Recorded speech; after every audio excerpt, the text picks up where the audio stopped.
ಎಲ್ಲರಿಗೂ ಕಥಾಕುಸುಮ ಯೂಟ್ಯೂಬ್ ಚಾನಲ್ಗೆ ಸ್ವಾಗತ.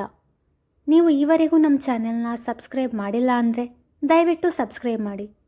ಇದು ಆಲಿಸುವೆಯ ಈ ಹೃದಯ ರಾಗವ ಸಂಚಿಕೆ 69. ತನ್ನ ಮನೆಯ ಬಳಿ ತಲುಪಿದ ಪ್ರೇಕ್ಷಾ ಅಪ್ಪಿತಪ್ಪಿಯೂ ಪ್ರವೀಣ್ ಮನೆಯ ಕಡೆ ನೋಡಲೇ ಇಲ್ಲ. ತನ್ನ ಪ್ರೀತಿಯ ವಿಷಯ ಹೇಳಿದ ಬಳಿಕವೂ ಅವನ ಕಡೆಯಿಂದ ಯಾವುದೇ ಸುದ್ದಿ ಇಲ್ಲ ಎಂಬುದು ಅವಳ ಕೋಪಕ್ಕೆ ಕಾರಣ. ಸ್ಕೂಟಿಯಿಂದ ಇಳಿದವಳೆ ಕೋತಿ ಮುಖದವ. ಪ್ರೀತಿ ಹೇಳುವಾಗ ಇರುವ ಧೈರ್ಯ ಮನೆಗೆ ಬಂದು ಅಪ್ಪ ಅಮ್ಮನ ಹತ್ರ ಮಾತಾಡಲು ಇಲ್ಲ. ಅಲ್ಲ, ಏನು ಅಂದ್ಕೊಂಡಿದ್ದಾನೆ ಇವನು ನನ್ನ ಬಗ್ಗೆ? ನಾನೇನೋ ಇವನು ನನ್ನ ಪ್ರೀತಿಸಲಿ ಅಂತ ಅವನ ಹಿಂದೆ ಹೋಗಿ ಬೇಡ್ಕೊಂಡಿದ್ನೋ? ಇನ್ನೂ ಮಾತಾಡಲಿಕ್ಕೆ ಬರಲಿ, ಅವಾಗಿದೆ ಅವನಿಗೆ ಎಂದು ಗೊಣಗುತ್ತಲೇ ಮನೆಯೊಳಗೆ ಹೋಗುತ್ತಿದ್ದವಳ ಚರ್ಯೆಯನ್ನು ಎದುರು ಮನೆಯ ಮಹಡಿಯ ಮೇಲಿನ ಕೋಣೆಯ ಕಿಟಕಿ ಪರದೆ ಸರಿಸಿ ನೋಡುತ್ತಿದ್ದ ಪ್ರವೀಣ್. ಏನೋ ಕೋಪದಲ್ಲಿದ್ದಾಳೆ ಮೇಡಮ್, ಆದರೆ ಈ ಕೋಪಕ್ಕೆ ಕಾರಣವೇನು ಎಂದು ಯೋಚಿಸಿದವನಿಗೆ ತಾನೇ ಆ ಕಾರಣ ತನ್ನಿಂದಲೇ ಅವಳಿಗೆ ಕೋಪ ಬಂದಿದೆ ಎಂದು ಅರಿಯದೆ ಹೋಯಿತು. ಗೊಣಗುತ್ತಾ ಬಂದ ಮಗಳನ್ನು ನೋಡಿದ ಉದಯರವರಿಗೆ ಅವಳು ಕೋಪದಲ್ಲಿದ್ದಾಳೆ ಎಂದು ತಿಳಿದು, ಮಗಳೇ, ಯಾಕಮ್ಮ ಕೋಪದಲ್ಲಿದೆಯಾ ಎಂದು ಪ್ರಶ್ನಿಸಿದರು. ತನ್ನ ತಂದೆಯನ್ನು ನೋಡಿದವಳ ಕೋಪ ತಣ್ಣಗಾಯಿತು.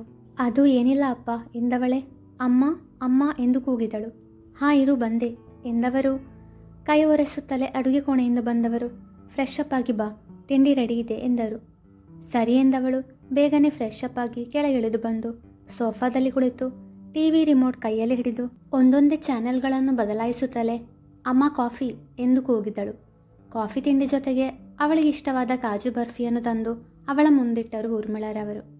ಅವಳಿಗೆ ಇಷ್ಟವಾದ ಕಾಜು ಬರ್ಫಿ ಕಂಡದ್ದೇ ತಡ ಅವಳ ಮುಖವರಳಿತು. ವಾವ್, ಕಾಜು ಬರ್ಫಿ, ಥ್ಯಾಂಕ್ಸ್ ಅಮ್ಮ ಎಂದವಳೆ ಆಸ್ವಾದಿಸಿ ತಿನ್ನತೊಡಗಿದಳು. ತದನಂತರ ತಿಂಡಿ ತಿಂದು ಕಾಫಿ ಕುಡಿದಳು. ಅಮ್ಮ ತನಗಾಗಿ ಯಾವಾಗಾದರೊಮ್ಮೆ ಈ ಥರ ಕಾಜು ಬರ್ಫಿ ಮಾಡಿಕೊಡುತ್ತಿದ್ದರಿಂದ ಹಿಂದೇನಾದರೂ ವಿಶೇಷವಿದೆ, ಅದಕ್ಕಾಗಿ ಕಾಜು ಬರ್ಫಿ ಮಾಡಿದ್ದಾರೆ ಎಂದು ಅನಿಸಲಿಲ್ಲ ಅವಳಿಗೆ. ಊರ್ಮಿಳರವರು ಪತಿಯ ಮುಖವನ್ನೊಮ್ಮೆ ನೋಡಿದರು.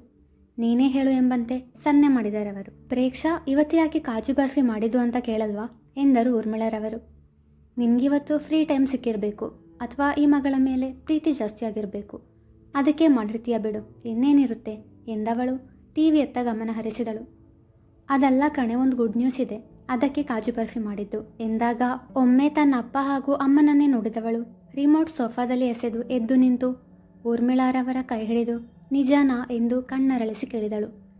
ಇವಳಿಗೆ ನಾನು ಹೇಳುವ ಮೊದಲೇ ವಿಷಯ ಗೊತ್ತಿತ್ತಾ? ಒಂದ್ವೇಳೆ ಪ್ರವೀಣ್ ಹೇಳಿರಬಹುದು ಎಂದುಕೊಂಡವರು ಹೌದು ಎಂದರೆ ಪ್ರೇಕ್ಷಾ ತನ್ನ ತಂದೆ ತಾಯಿಯರನ್ನು ಅಕ್ಕಪಕ್ಕ ಕೂಡಿಸಿಕೊಂಡು, ಕಂಗ್ರ್ಯಾಚುಲೇಷನ್ಸ್ ಅಪ್ಪ ಅಮ್ಮ, ನಂಗೆ ತುಂಬ ಖುಷಿ ಆಗ್ತಿದೆ, ಆದರೂ ತುಂಬ ತಡ ಮಾಡಿಬಿಟ್ರಿ.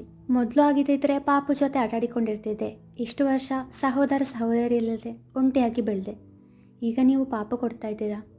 ಆದರೂ ಪರವಾಗಿಲ್ಲ, ನಾನು ಮೊದಲು ಶ್ರೀಗೆ ಈ ವಿಷಯ ಹೇಳಬೇಕು ಎಂದವಳು ಅವರ ಮಾತಿಗೂ ಕಾಯದೆ ತನ್ನ ಕೋಣೆಯತ್ತ ಓಡಿದರೆ ಉದಯರವರು ಹಾಗೂ ಊರ್ಮಿಳರವರು ದಂಗಾದರು. ಪರಸ್ಪರ ಮುಖ ನೋಡಿಕೊಂಡು ತಲೆ ಮೇಲೆ ಕೈ ಹೊತ್ತು ಕುಳಿತರು. ಅಲ್ವೇ ಊರ್ಮಿ, ವಿಷಯವನ್ನು ಸರಿಯಾಗಿ ಹೇಳೋದಲ್ವಾ? ಅವಳ ವಿಷಯ ಏನು ಅಂತ ಕೇಳಿದೆ, ನಿಜಾನ ಅಂತ ಪ್ರಶ್ನಿಸಿದಾಗಲೇ ಅಂದ್ಕೊಂಡೆ ಏನೋ ಮಿಸ್ ಹೊಡಿತಾ ಇದೆ ಅಂತ ಎಂದ ಉದಯರವರಿಗೆ. ರೀ, ನನಗೇನು ಗೊತ್ತು ಅವಳು ಈ ಥರ ಅಂದ್ಕೊಳ್ತಾಳೆ ಅಂತ. ಅವಳು ನಿಜಾನ ಅಂತ ಕೇಳಿದಾಗ ನಾನು ಅಂದ್ಕೊಂಡೆ ಪ್ರವೀಣ್ ಅವಳಿಗೆ ಎಲ್ಲ ವಿಷಯ ಹೇಳಿರಬಹುದು ಅಂತ. ಇವಳು ಈ ಮಟ್ಟಕ್ಕೆ ಯೋಚಿಸ್ತಾಳೆ ಅಂತ ನನಗೇನ್ರಿ ಗೊತ್ತಿತ್ತು ಎಂದರು ಸಪ್ಪೆ ಮೋರೆ ಹಾಕಿ. ಅದಕ್ಕೆ ಕಣೆ ನಿನ್ನ ಪೆದ್ದಿ ಅನ್ನೋದು. ನೀವು ಮಹಾ ಬುದ್ಧಿವಂತ, ನಾನು ಪೆದ್ದಿ ಒಪ್ಕೊಳ್ತೇನೆ. ನೀವು ಅವಳಿಗೆ ವಿಷಯ ಹೇಳ್ಬೋದಿತ್ತಲ್ವಾ ಎಂದು ಮುಖ ತಿರುಗಿಸಿದರು. ಈಗ ವಾದ ಮಾಡುತ್ತಾ ಕೂರುವ ಸಮಯ ಇಲ್ಲ, ಅವಳು ಶ್ರೀಗೆ ಕಾಲ್ ಮಾಡುವ ಮೊದಲು ನಾವು ಅವಳನ್ನು ತಡಿಬೇಕು ಎಂದವರೇ ಬಾ ಎಂದು ಪತ್ನಿಯ ಜೊತೆ ಮಗಳ ಕೋಣೆಗೆ ಹೋದರು. ಹಲೋ ಶ್ರೀ, ನಾನಿವತ್ತು ತುಂಬ ಖುಷಿಯಾಗಿದ್ದೇನೆ ಗೊತ್ತಾ, ನಮ್ಮನೆಗೆ ಹೊಸ ಅತಿಥಿ ಬರ್ತಾ ಇದ್ದಾರೆ ಎಂದು ಅವಳು ಶ್ರೀಯಾಳಿಗೆ ಹೇಳುವ ವೇಳೆಗೆ ಅಲ್ಲಿಗೆ ತಲುಪಿದರು ಉದಯರವರು ಹಾಗೂ ಊರ್ಮಿಳರವರು. ತಕ್ಷಣ ಮಗಳ ಕೈಯಲ್ಲಿದ್ದ ಮೊಬೈಲ್ ಕಿತ್ಕೊಂಡು, ಮಗಳೇ ಶ್ರೀ ಹೇಗಿದ್ಯಾ ಎಂದು ಅವಳ ಕ್ಷೇಮವನ್ನು ವಿಚಾರಿಸಿ ಆಮೇಲೆ ಕರೆ ಮಾಡುವುದಾಗಿ ತಿಳಿಸಿ ಕರೆ ಸ್ಥಗಿತಗೊಳಿಸಿದರು. ಅರೆ ಅಪ್ಪ, ಏನು ಮಾಡಿದ್ರಿ ನೀವು? ನಾನು ಶ್ರೀಗೆ ವಿಷಯ ಹೇಳ್ತಿದ್ದೆ ತಾನೆ ಎಂದು ಮುಖ ಸಣ್ಣದು ಮಾಡಿ ಹೇಳಿದವಳ ತಲೆಗೊಂದು ಮೊಟಕಿದ ಊರ್ಮಿಳರವರು, ನಿನ್ನ ತಲೆ, ನಾನು ಯಾವಾಗ ಹೇಳಿದೆ ಈ ಮನೆಗೆ ಪಾಪು ಬರ್ತಿದೆ ಅಂತ ಎಂದು ಸಣ್ಣದಾಗಿ ರೇಗಿದವರಿಗೆ, ಗುಡ್ ನ್ಯೂಸ್ ಅಂತ ಹೇಳಿದವಳು ನೀನೇ ಅಲ್ವಾ ಎಂದಳು. ಗುಡ್ ನ್ಯೂಸ್ ಅಂದರೆ ಅದೊಂದೇ ವಿಷಯ ಇರೋದಾ? ನಿನಗೆ ಒಳ್ಳೆ ಪ್ರಪೋಸಲ್ ಬಂದಿದೆ, ನಮಗೆ ಹುಡುಗ ಇಷ್ಟ ಆದ, ನಿನ್ನ ಒಪ್ಪಿಗೆ ಕೇಳಿ ಮುಂದುವರಿಯುವ ಅಂತಿದ್ದೇವೆ ಎಂದು ಚುಟುಕಾಗಿ ಹೇಳಿದವರು ಮದುವೆ ಗಂಡು ಪ್ರವೀಣ್ ಅಂತ ಮಾತ್ರ ಹೇಳಲಿಲ್ಲ.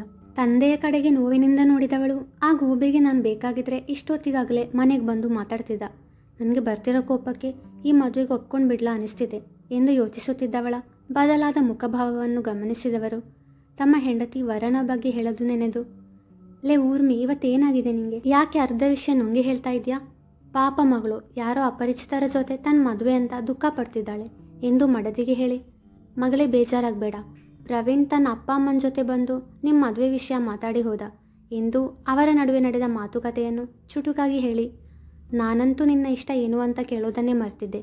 ಸದ್ಯ ಅವನು ಮರೀಲಿಲ್ಲ. ನನ್ನನ್ನು ಕ್ಷಮಿಸು ಪುಟ್ಟ ಎಂದವರಿಗೆ, ಕ್ಷಮೆ ಕೇಳೋ ತಪ್ಪು ನೀವು ಮಾಡಿಲ್ಲಪ್ಪ ಎಂದವಳು ಪ್ರವೀಣ್ ಮನೆಗೆ ಬಂದು ಮಾತನಾಡಿದ ವಿಷಯ ತಿಳಿದು ಖುಷಿಪಟ್ಟಳು. ಸರಿ ಪುಟ್ಟ, ನೀನು ಸ್ವಲ್ಪ ರೆಸ್ಟ್ ಮಾಡು ಎಂದವರೇ ತಮ್ಮ ಮಡದಿಯ ಜೊತೆ ಕೆಳಗಿಳಿದು ಹೋದರು. ಅವರು ಅಲ್ಲಿಂದ ಹೋದದ್ದೇ ತಡ. ಪ್ರೇಕ್ಷಾ ಬಾಲ್ಕನಿಯತ್ತ ಓಡಿದಳು. ಅವಳ ದಾರಿಯನ್ನೇ ಕಾಯುತ್ತಾ ನಿಂತವನಿಗೆ ಅವಳು ಬಂದ ಕೂಡಲೇ ತುಸು ನೆಮ್ಮದಿ ಅನಿಸಿತು. ತಾನು ಅಂದುಕೊಂಡ ಹಾಗೆ ತನಗೋಸ್ಕರ ಬಾಲ್ಕನಿಯಲ್ಲಿ ನಿಂತಿರುತ್ತಾನೆ ಎಂದುಕೊಂಡವಳಿಗೆ ಅವನನ್ನು ನೋಡಿ ಖುಷಿ ದುಪ್ಪಟ್ಟಾಯಿತು. ಕೈ ಬೀಸಿ ಹಾಯ್ ಎಂದಳು. ಅವನು ಪ್ರತಿಯಾಗಿ ಕೈ ಬೀಸಿ ಕಾಫಿ ಆಯ್ತಾ ಎಂದು ಸನ್ನೆ ಮಾಡಿದ. ಆಯಿತು, ನಿಂದಾಯ್ತಾ ಎಂದು ಕೇಳಿದಳು. ಹ್ಞೂ ಎಂದವ ಅವಳ ಕೋಪದ ಹಿಂದಿನ ಕಾರಣವನ್ನು ವಿಚಾರಿಸಿದ. ಏನಿಲ್ಲ ಎಂದು ನಕ್ಕಳು. ತದನಂತರ ಅವನಿಗೆ ತಿಳಿಸಿ ತನ್ನ ಕೋಣೆಗೆ ಮರಳಿದಳು. ಕೋಪದಲ್ಲಿ ಇದ್ಲಲ್ಲ, ಯಾಕಿರಬಹುದು? ಕಾರಣ ಕೇಳಿದ್ರೆ ಹೇಳ್ತಾನೆ ಇಲ್ವಲ್ಲ. ಪಾಪ ಹೇಳಬೇಕು ಅನಿಸಿದ್ರೆ ಹೇಳ್ತಿದ್ಲು ಎಂದೆಲ್ಲ ಯೋಚಿಸಿದವ ತನ್ನ ಕೋಣೆಗೆ ಮರಳಿದ. ಪ್ರೇಕ್ಷಾ ಶ್ರೀಯಾಳಿಗೆ ಕರೆ ಮಾಡಿ ಪ್ರವೀಣ್ ತನ್ನ ತಂದೆ ತಾಯಿ ಜೊತೆ ತನ್ನ ಮನೆಗೆ ಬಂದು ಮದುವೆ ವಿಷಯ ಮಾತನಾಡಿದ ಬಗ್ಗೆ ಹಿಡಿದಳು. Congrats Preksha. Thank you Shree. ಸರಿ, ನಾಳೆ ಮಾತಾಡುವ. ಬಾಯ್. ಬಾಯ್, ಟೇಕ್ ಕೇರ್ ಎಂದವಳೆ ಕರೆ ಸ್ಥಗಿತಗೊಳಿಸಿದಳು. ರಾತ್ರಿ ಎಲ್ಲರೂ ಜೊತೆಯಲ್ಲಿ ಊಟ ಮಾಡುವಾಗ, ಮದುವೆ ಬಗ್ಗೆ ಏನು ಯೋಚಿಸ್ತಿದ್ಯಾ ಮಗಳೇ? ನಮಗೆಲ್ಲ ಆದಷ್ಟು ಬೇಗ ನಿನ್ನ ಮದುವೆ ನೋಡಬೇಕು ಅಂತ ಆಸೆ. ನಿನ್ನ ಅಭಿಪ್ರಾಯ ಹೇಳಿದರೆ ಮುಂದಿನ ವಿಷಯದ ಬಗ್ಗೆ ಜಯರಾಜ್ ಜೊತೆ ಮಾತಾಡ್ಬೋದಿತ್ತು ಎಂದು ವಿಷಯವನ್ನು ಪ್ರಸ್ತಾಪಿಸಿದರು. ಅಪ್ಪ, ಮದುವೆ ಯಾವಾಗ ಬೇಕಾದರೂ ಇಟ್ಕೊಳ್ಳಿ, ಅದರಲ್ಲಿ ನನ್ನದೇನು ಒಬ್ಜೆಕ್ಷನ್ ಇಲ್ಲ. ಆದರೆ ಮದುವೆ ಅನ್ನೋದು ಜೀವನದಲ್ಲಿ ಒಂದೇ ಸಾರಿ ಬರೋದು. ಸೊ ಅದನ್ನು ನಾನು ಸರಿಯಾಗಿ ಎಂಜಾಯ್ ಮಾಡಬೇಕು. ಮದುವೆಗೆ ಅರಶಿನ ಶಾಸ್ತ್ರ, ಮೆಹಂದಿ ಶಾಸ್ತ್ರ ಜೊತೆಗೆ ಮದುವೆ ಹಿಂದಿನ ದಿನ ಎಲ್ಲರಿಗೂ ಎಂಟರ್ಟೈನ್ಮೆಂಟ್ ಮಾಡೋ ಥರ ಪ್ರೋಗ್ರಾಮ್ ಇರಬೇಕು. ಆಮೇಲೆ ನೀವಿಬ್ಬರು ಕಪಲ್ ಡ್ಯಾನ್ಸ್ ಮಾಡಬೇಕು. ಕವಿತಾ ಆಂಟಿ ಮತ್ತು ಜಯರಾಜ್ ಅಂಕಲ್ ಕೂಡ ಕಪಲ್ ಡ್ಯಾನ್ಸ್ ಮಾಡಬೇಕು. ಆಮೇಲೆ ಮದುವೆ ಮಂಟಪದಲ್ಲಿ ಡೆಕೋರೇಷನ್ ಎಲ್ಲ ತುಂಬ ಚೆನ್ನಾಗಿರಬೇಕು. ಮದುವೆಗೆ ಬಂದವರೆಲ್ಲ ಖುಷಿಯಿಂದ ಹರಸಬೇಕು ಎಂದು ಇನ್ನೇನು ಹೇಳುವವಳನ್ನು ತಡೆದ ಊರ್ಮಿಳಾರವರು, ಎಲ್ಲ ಓಕೆ, ಬಟ್ ನಾನು ಮತ್ತು ನಿಮ್ಮ ಅಪ್ಪ ಕಪಲ್ ಡ್ಯಾನ್ಸ್ ಮಾಡಬೇಕು ಅಂದರೆ ಅದು ಮಾತ್ರ ಆಗಲ್ಲ ಕಣೆ ಎಂದು ನಿರಾಕರಿಸಿದರು. ಅದೆಲ್ಲ ನಂಗೆ ಗೊತ್ತಿಲ್ಲ, ನೀವಿಬ್ಬರು ಡ್ಯಾನ್ಸ್ ಮಾಡಬೇಕು ಅಷ್ಟೇ. ಇರೋದೊಬ್ಬಳೇ ಮಗಳು, ಆ ಮಗಳ ಮದುವೆಯಲ್ಲಿ ಡ್ಯಾನ್ಸ್ ಮಾಡಿಲ್ಲ ಅಂದರೆ ಇನ್ನು ಯಾವಾಗ ಮಾಡ್ತೀರಾ? ಇನ್ನೂ ಸ್ವಲ್ಪ ವರ್ಷದಲ್ಲಿ ಇಬ್ಬರು ಅಜ್ಜ ಅಜ್ಜಿ ಆಗ್ತೀರಾ. ಆ ವಯಸ್ಸಲ್ಲಿ ನಿಮಗೆ ಡ್ಯಾನ್ಸ್ ಮಾಡಬೇಕು ಅನಿಸಿದ್ರು ನಿಮ್ಮ ಶರೀರ ಅದಕ್ಕೆ ಸಹಕರಿಸಲ್ಲ. ಸೊ ಈ ಚಾನ್ಸ್ ಮಿಸ್ ಮಾಡ್ಕೋಬೇಡಿ ಎಂದು ಬುದ್ಧಿವಂತಳಂತೆ ನುಡಿದವಳನ್ನು ನೋಡಿ ಊರ್ಮಿಳಾರವರು ಮೂಗಿನ ಮೇಲೆ ಬೆರಳಿಟ್ಟರೆ ಉದಯರವರು ನಗುತ್ತಾ, ನಾನಂತೂ ಇವತ್ತಿಂದಲೇ ಡ್ಯಾನ್ಸ್ ಪ್ರಾಕ್ಟೀಸ್ ಮಾಡ್ತೀನಪ್ಪ ಎಂದು ಕಣ್ಣು ಹೊಡೆದರು. ನಿಮ್ಮಿಂದಾನೇ ಇವಳು ಈ ರೀತಿ ಆಗಿರೋದು ಎಂದು ಪತಿಯನ್ನು ತರಾಟೆಗೆ ತೆಗೆದುಕೊಂಡವರು, ನಾಳೆನೇ ಹೋಗಿ ಜಯರಾಜಣ್ಣನ ಹತ್ರ ಮಾತಾಡಿ ಎಂದರು. ಅಮ್ಮ, ನಾಳೆ ಬೆಳಗ್ಗೆ ನನಗೆ ಬೇಗ ಹೋಗಬೇಕು, ತಿಂಡಿ ಬೇಡ ಎಂದಳು. ಏನು ವಿಷಯ? ಅದು ಅಣ್ಣನ ಮನೆಗೆ ಹೋಗಿ ಅವನಿಗೆ ನನ್ನ ಮದುವೆ ವಿಷಯ ತಿಳಿಸಬೇಕು ಎಂದಳು. ಸರಿ ಎಂದು ಸಮ್ಮತಿ ನೀಡಿದರು ಇಬ್ಬರು. ಮರುದಿನ ಬೆಳಗ್ಗೆ ಬೇಗ ಎದ್ದು ತಯಾರಾದವಳು ತನ್ನ ಸ್ಕೂಟಿ ಏರಿ ಶ್ರೀಹಿತ್ ಮನೆಯ ಕಡೆಗೆ ಹೋದಳು. ಸರಸ್ವತಿಯವರು ಬೆಳಗಿನ ಪೂಜೆ ಮುಗಿಸಿ ಮನೆಯ ಮುಂದಿರುವ ಹೂದೋಟದಲ್ಲಿ ಗಿಡಗಳಿಗೆ ನೀರು ಹಾಕುತ್ತಿದ್ದರು. ಪ್ರೇಕ್ಷಾಳ ಪರಿಚಯವಿದ್ದುದರಿಂದ ವಾಚ್ಮ್ಯಾನ್ ಗೇಟ್ ತೆರೆದ. ಮನೆಯ ಅಂಗಳದಲ್ಲಿ ಸ್ಕೂಟಿ ನಿಲ್ಲಿಸಿದವಳಿಗೆ ಮೆಲ್ಲಗೆ ಹಾಡುಗುನುಗುತ್ತಾ ಗಿಡಗಳಿಗೆ ನೀರು ಹಾಕುವ ಸರಸ್ವತಿಯವರು ಕಂಡರು. ಅಮ್ಮ ಎಂದವಳೆ ಅವರ ಬಳಿಗೆ ಜಿಂಕೆಯಂತೆ ಜಿಗಿದಳು. ಅವಳನ್ನು ಕಂಡೊಡನೆ ಖುಷಿಯಿಂದ ಕಣ್ಣರಳಿಸಿದವರು, ಅರೆ ಪ್ರೇಕ್ಷಾ ಪುಟ್ಟ, ಏನಿವತ್ತು ಬೆಳಗ್ಗೆ ನಮ್ಮ ಮನೆ ಕಡೆ ಬಂದಿದ್ಯಾ ಎಂದವರು, ಬಾ ಒಳಗೆ ಎಂದು ನುಡಿದು ಪೈಪ್ ಆಫ್ ಮಾಡಿ ಅವಳ ಕೈ ಹಿಡಿದುಕೊಂಡೇ ಒಳಗೆ ಹೋದರು. ಪ್ರೇಕ್ಷಾಳನ್ನು ಕಂಡ ಕಮಲಮ್ಮ, ಅರೆ ಪ್ರೇಕ್ಷಾಮ್ಮ, ಯಾವಾಗ ಬಂದ್ರಿ ಎಂದು ಕೇಳಿದರೆ, ನಾನು ಬಂದು 22 ವರ್ಷ ಆಯಿತು. ಪಾಪ, ನೀವು ನೋಡಿಲ್ಲ ಅಲ್ವಾ ಎಂದು ಕಣ್ಣು ಹೊಡೆದಳು. ಅವಳ ಮಾತಿಗೆ ನಕ್ಕ ಕಮಲಮ್ಮ, ತುಂಟು ಹುಡುಗಿ ಕಣಮ್ಮ ನೀವು, ಇರಿ ಬಂದೆ ಎಂದು ಅವಳಿಗೆ ಕಾಫಿ ಮಾಡಲು ಹೋದರು. ಪುಟ್ಟ, ನೀನು ಕೂತಿರು, ನಾನು ಹಿತ್ನ ಕರ್ಕೊಂಡು ಬರ್ತೇನೆ ಎಂದಾಗ ಸರಿ ಎಂದು ತಲೆಯಾಡಿಸಿದಳು. ಅಷ್ಟರಲ್ಲಿ ಭುಜಂಗಯ್ಯನವರು ಬಂದು, ನಮಸ್ಕಾರ ಪ್ರೇಕ್ಷಾಮ್ಮ, ಚೆನ್ನಾಗಿದ್ದೀರಾ ಎಂದು ಅವಳ ಕ್ಷೇಮವನ್ನು ವಿಚಾರಿಸಿದರು. ನಾನು ಚೆನ್ನಾಗಿದ್ದೇನೆ ತಾತ, ಆದರೆ ನೀವು ನನ್ನನ್ನು ಬಹುವಚನದಲ್ಲಿ ಮಾತನಾಡಿಸುವುದು ಮಾತ್ರ ಚೆನ್ನಾಗಿಲ್ಲ. ನನ್ನನ್ನು ನಿಮ್ಮ ಮೊಮ್ಮಗಳು ಅಂತ ಅಂದ್ಕೊಂಡು ಏಕವಚನದಲ್ಲಿ ಮಾತಾಡಿಸಿ, ನನಗೂ ಖುಷಿಯಾಗುತ್ತೆ ಎಂದಳು ಮುಖ ಉಬ್ಬಿಸಿ. ಚಿಕ್ಕ ಮಕ್ಕಳಂತೆ ಮುಖ ಉಬ್ಬಿಸಿದವಳನ್ನು ನೋಡಿ ಮುಗುಳ್ನಗೆ ಬೀರಿದವಳು, ಸರಿ ಪ್ರೇಕ್ಷಾ, ತಿಂಡಿ ರೆಡಿ ಇದೆ, ನಾನು ಹೋಗಿ ಅಮ್ಮವರನ್ನು ಕರ್ಕೊಂಡು ಬರ್ತೇನೆ ಎಂದಾಗ, ಅಮ್ಮ ಈಗ ಬರ್ತಾರೆ, ನೀವು ಬನ್ನಿ, ಇಲ್ಲಿ ನನ್ನ ಪಕ್ಕ ಕೂತ್ಕೊಳ್ಳಿ, ಎಲ್ಲರೂ ಬರಲಿ, ನನಗೆ ಎಲ್ಲರ ಜೊತೆಗೊಂದು ಮುಖ್ಯವಾದ ವಿಷಯವನ್ನು ಹೇಳಬೇಕು ಎಂದಳು. ಸರಿ ಎಂದವರು ಅವಳ ಬಳಿ ಕುಳಿತರು. ಶ್ರೀಹಿತ್ ಬಂದವ, ಏನಿವತ್ತು ನನ್ನ ಮುದ್ದು ತಂಗಿ ನಮ್ಮ ಮನೆ ಕಡೆ ಅದು ಬೆಳಗ್ಗೆ ಬಂದಿದ್ದಾಳೆ ಎಂದು ಪ್ರಶ್ನಿಸಿದ. ವಿಷಯ ಇದೆ ಕಣೋ, ಇಲ್ಲಿ ಬಾ ಕೂತ್ಕೋ, ಅಮ್ಮ ನೀವು ಬನ್ನಿ ಎಂದಳು. ಇಬ್ಬರೂ ಏನೋ ಮುಖ್ಯವಾದ ವಿಷಯ ಇರಬೇಕು ಎಂದುಕೊಂಡು ಅವಳ ಬಳಿ ಕುಳಿತರು. ಅಷ್ಟರಲ್ಲಿ ಕಮಲಮ್ಮ ಕಾಫಿ ಸಮೇತ ಹಾಜರಾದಾಗ, ಆಮೇಲೆ ಕುಡಿತೇನೆ, ನನಗೆ ತಿಂಡಿನೂ ಬೇಕು ಎಂದವಳು. ನಂಗೆ ಮದುವೆ ಫಿಕ್ಸ್ ಆಗಿದೆ ಎಂದಳು ಸಣ್ಣದಾಗಿ ನಾಚುತ್ತಾ. ಅರೆ ಬೆಳಗ್ಗೆ ಎಂತ ಖುಷಿಯ ವಿಚಾರ ಹೇಳಿದ್ಯಾ ಎಂದ ಸರಸ್ವತಿಯವರು ಕಮಲಮ್ಮನ ಹತ್ರ ಹೇಳಿ ಸಕ್ಕರೆ ತರಿಸಿ ಅವಳ ಬಾಯಿಗೆ ಹಾಕಿದರು. ಪ್ರೇಕ್ಷಾ ಸುಮ್ಮನೆ ನಕ್ಕಳು. ಒಳ್ಳೆದಾಗ್ಲಿ ಮಗು ಎಂದು ಭುಜಂಗಯ್ಯನವರು ಹರಿಸಿದರೆ, ನನ್ನ ತಂಗಿ ಮಿಸ್ನಿಂದ ಮಿಸ್ಸಸ್ ಆಗ್ತಿದ್ದಾಳೆ, ನಿನ್ನನ್ನು ಮದುವೆ ಆಗ್ತಿರೋ ಆ ಬಡಪಾಯಿ ಯಾರು ಎಂದು ಅವಳ ಕಾಲೆಳೆದ. ಅಣ್ಣ ಎಂದು ರಾಗ ಎಳೆದವಳು, ನಮ್ಮ ಎದುರು ಮನೆಯ ಹುಡುಗಾನೆ ನನ್ನ ಮದುವೆ ಆಗ್ತಿರೋ ವಾರ ಎಂದಳು. ಓ ಹಾಗಾದರೆ ಮದುವೆ ಆದಮೇಲೆ ಅಮ್ಮನ ಮನೆ ಪಕ್ಕದಲ್ಲೇ ಇರ್ತೀಯಾ ಅನ್ನು ಎಂದರು ಸರಸ್ವತಿಯವರು. ಹೌದು, ಎಷ್ಟು ವರ್ಷದಿಂದ ನಡೀತಿದೆ ನಿಮ್ಮ ಕಣ್ಣ ಮುಚ್ಚಲೆ ಆಟ ಎಂದು ಪ್ರಶ್ನಿಸಿದ. ಶ್ರೀಹಿತ್ನ ಮುಖವನ್ನೇ ಅರ್ಥವಾಗದಂತೆ ನೋಡಿದವಳ ತಲೆಗೆ ಮೊಟಕಿದವನೇ, ಎಷ್ಟು ವರ್ಷದಿಂದ ಪ್ರೀತಿಸ್ತಿದ್ದೀರಾ ಅಂತ ಕೇಳಿದೆ ಎಂದ. ಅವನ ಮಾತಿಗೆ ದಂಗಾದವಳು ಪೆಚ್ಚಾಗಿ ನಗುತ್ತಾ, ಅವನು ತುಂಬ ವರ್ಷದಿಂದ ಪ್ರೀತಿಸ್ತಿದ್ದ, ಆದರೆ ನನಗೆ ಮೊನ್ನೆಯಷ್ಟೇ ವಿಷಯ ಗೊತ್ತಾಯಿತು. ಆಮೇಲೆ ಯೋಚಿಸಿ ನಿರ್ಧಾರ ಮಾಡಿದೆ, ಅವನಿಗೂ ತಿಳಿಸಿದೆ. ಆಮೇಲೆ ಅವನು ಅಪ್ಪ ಅಮ್ಮನನ್ನು ಕರ್ಕೊಂಡು ಬಂದು ಮನೆಯಲ್ಲಿ ವಿಷಯ ಪ್ರಸ್ತಾಪಿಸಿದ. ನನ್ನ ಅಪ್ಪ ಅಮ್ಮ ಕೂಡ ಒಪ್ಪಿದ್ರು ಎಂದು ನುಡಿದವಳು. ನನಗೆ ಹಸಿವಾಗ, ಮೊದಲು ತಿಂಡಿ ತಿನ್ನುವ ಎಂದಳು. ಅವಳ ಮಾತಿಗೆ ನಕ್ಕ ಸರಸ್ವತಿಯವರು, ಬಾ ಪುಟ ಎಂದವರೇ ಅವಳಿಗೆ ತಿಂಡಿ ಬಡಿಸಿದರು. ಹೌದು, ಮದುವೆ ಯಾವಾಗ ಎಂದು ಕೇಳಿದ ಶ್ರೀಹಿತ್ಗೆ, ಗೊತ್ತಿಲ್ಲ ಕಣೋ, ಅವರು ಮದುವೆ ವಿಷಯ ಮಾತಾಡಿದಾಗ ನಿನಗೆ ಹೇಳಬೇಕು ಅನ್ನಿಸ್ತು, ಅದಕ್ಕೆ ಬಂದೆ. ಮದುವೆ ದಿನ ನಿಶ್ಚಿತಾರ್ಥ, ಇದರ ಬಗ್ಗೆ ಇನ್ನೂ ಮಾತುಕತೆ ಆಗಬೇಕಷ್ಟೆ ಎಂದಾಗ ತಾಯಿ ಮಗ ಇಬ್ಬರು ಮುಖ ನೋಡಿ ನಕ್ಕರು.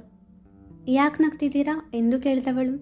ಕಮಲಮ್ಮ ಇನ್ನೊಂದು ದೋಸೆ ತರ್ತೀರಾ ಪ್ಲೀಸ್ ಎಂದು ಕಮಲಮ್ಮನಿಗೆ ಹೇಳಿ ತಾಯಿ ಮತ್ತು ಮಗನ ಮುಖ ನೋಡಿದಳು.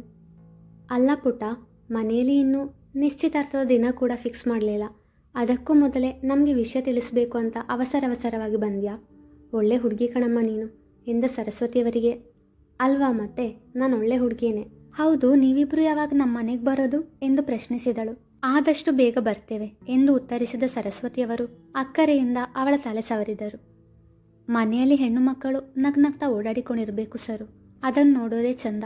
ಅವರ ಮುದ್ದು ಮಾತುಗಳು, ತುಂಟಾಟ, ಮುಗ್ಧತೆ ಎಲ್ಲ ನೋಡಿದರೆ ಮನಸ್ಸು ತುಂಬುತ್ತದೆ. ಹೆಣ್ಮಕ್ಕಳು ಹುಟ್ಟಿದ ಮನೆ ಇಂದ್ರನ ಸ್ವರ್ಗದಂತೆ ಇರುತ್ತದೆ ಎಂದು ತಮ್ಮ ಪತಿ ಶ್ರೀಹಿತ್ ಮಗುವಾಗಿದ್ದಾಗ ತಮಗೆ ಇನ್ನೊಂದು ಹೆಣ್ಮಗು ಬೇಕು ಎಂದು ನುಡಿದ ಮಾತುಗಳು ನೆನಪಾಗಿ ಅವರ ಕಣ್ಣಂಚು ಒದ್ದೆ ಆಯಿತು. ತಮಗೂ ಹೆಣ್ಣು ಮಗು ಬೇಕು ಎಂದು ಬಹಳ ಆಸೆ ಇಟ್ಟುಕೊಂಡಿದ್ದರು ಶ್ರೀಹಿತ್ನ ತಂದೆ ಶಶಿಧರ್ರವರು. ಆದರೆ ಸರಸ್ವತಿಯವರಿಗೆ ತಮ್ಮ ಪತಿಯ ಆಸೆಯಂತೆ ಅವರಿಗೆ ಹೆಣ್ಮಗುವನ್ನು ಎತ್ತುಕೊಡಲು ಸಾಧ್ಯವಾಗಿರಲಿಲ್ಲ. ಹಾಗೆಂದು ಶಶಿಧರ್ರವರು ಎಂದಿಗೂ ಶ್ರೀಹಿತ್ನನ್ನು ಕಡೆಗಣಿಸಲಿಲ್ಲ. ತುಂಬ ಅಕ್ಕರೆಯಿಂದಲೇ ನೋಡಿಕೊಂಡಿದ್ದರು. ಅಮ್ಮ ಅಳ್ತಾ ಇದ್ದೀರಾ ಎಂದು ಪ್ರೇಕ್ಷಾ ಕೇಳಿದಾಗ ಅವಳ ದನಿಗೆ ಎಚ್ಚೆತ್ತವರು, ಅದು ನೀನು ಮದುವೆ ಆಗ್ತಿರೋ ಖುಷಿಗೆ ಕಣ್ಣೀರು ಬಂತು ಎಂದರು. ನೀವು ತಿಂಡಿ ತಿನ್ನಲಿಲ್ಲ, ಮೊದಲು ತಿನ್ನಿ ಅಮ್ಮ ಎಂದವಳು ಕಮಲಮ್ಮ ಹಾಕಿದ ದೋಸೆ ತಿಂದು ಕೈ ತೊಳೆದು ಬಂದವಳು. ಅಮ್ಮ ಅಣ್ಣ ನಾನಿನ್ನು ಬರ್ತೇನೆ, ಬೇಕರಿಗೆ ಹೋಗಬೇಕು ಎಂದಾಗ ಸರಿ ಎಂದರು. ಅಲ್ಲಿಂದ ಬೇಕರಿಯ ದಾರಿ ಹಿಡಿದಳು. ಮುಂದುವರಿಯುವುದು.